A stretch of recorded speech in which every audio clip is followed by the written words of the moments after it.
ভালোবাসা মানে হচ্ছে আমি শুধু তোমাকেই ভালোবাসি, আমি 10 জায়গায় আসক্ত নয়।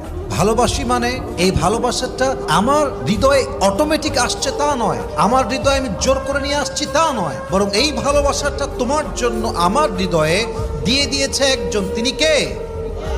আমি তোমাকে ভালোবাসি মানে আমি তোমাকে ভালোবাসি তা নয়, বরং আমাকে তোমার ব্যাপারে যে ভালোবাসা এসেছে, এই ভালোবাসার জন্য আল্লাহ নিজেই আমাকে এমন ভাবে ফোর্স করেছেন যে আমি তোমাকে ভালোবাসতে বাধ্য হয়ে গেছি। ঠিক কিনা বলে?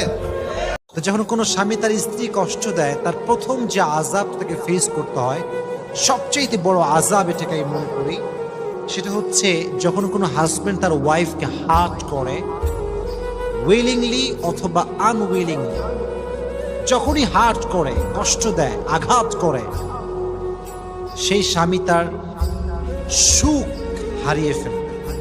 তার সুখ সে কখনো খুঁজে পাবে না। এর কারণ হচ্ছে শুধু স্বামী স্ত্রী ক্ষেত্রে নয়, পৃথিবীর যে কোনো প্রান্তে কোনো মানুষ যখন মানুষকে কষ্ট দেয়, আঘাত করে, আল্লাহ ওই মানুষের সুখটা কেড়ে নেয়।